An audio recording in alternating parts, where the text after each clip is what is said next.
There's no doubt that the city of Pittsburgh is going to face a tighter budget these next few years. Since COVID, the city finances have been supported by federal money, mostly in the form of $335 million of American Rescue Plan funding. But all of that money has to be allocated by the end of this year and spent by the end of 2026. And Pittsburgh's economy has changed, just like the economy nationally, particularly downtown. We keep seeing this narrative that downtown is still struggling from the pandemic, but it really depends how you define struggling. And the greatest point used to support this narrative is office vacancies in the big towers downtown. The pandemic changed how we work, and work from home means we just don't need as much office space as we used to.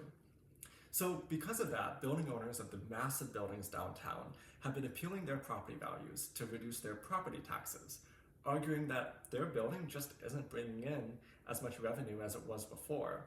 And remember that property values are not just the value of the land, it's also the value of the building, which is somewhat based on how much revenue it could generate.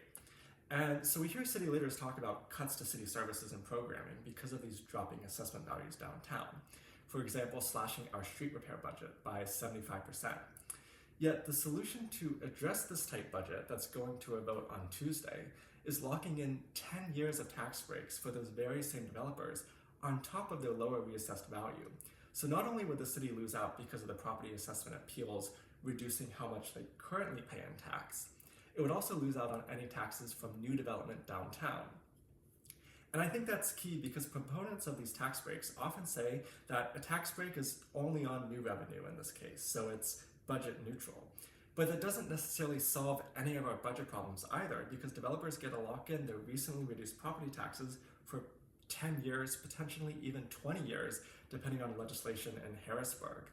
And downtown Pittsburgh has rebounded from the pandemic where it really counts, so there already is an incentive to build more housing. Occupancy rate downtown has stabilized to about 90%, and people are still coming downtown for shows and restaurants. We just don't need as much office space as we used to.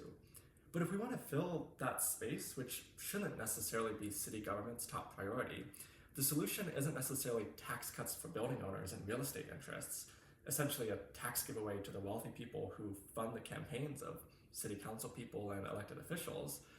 We should be increasing quality of life so that more people want to live here and work here and have offices here, investing in childcare and schools and transit, coupled with our lower housing costs. That will attract people who are being priced out of other mid-sized cities. But that's more complicated and it doesn't necessarily fund a re-election campaign. So we're left with this narrative driven by wealthy developers and real estate interests.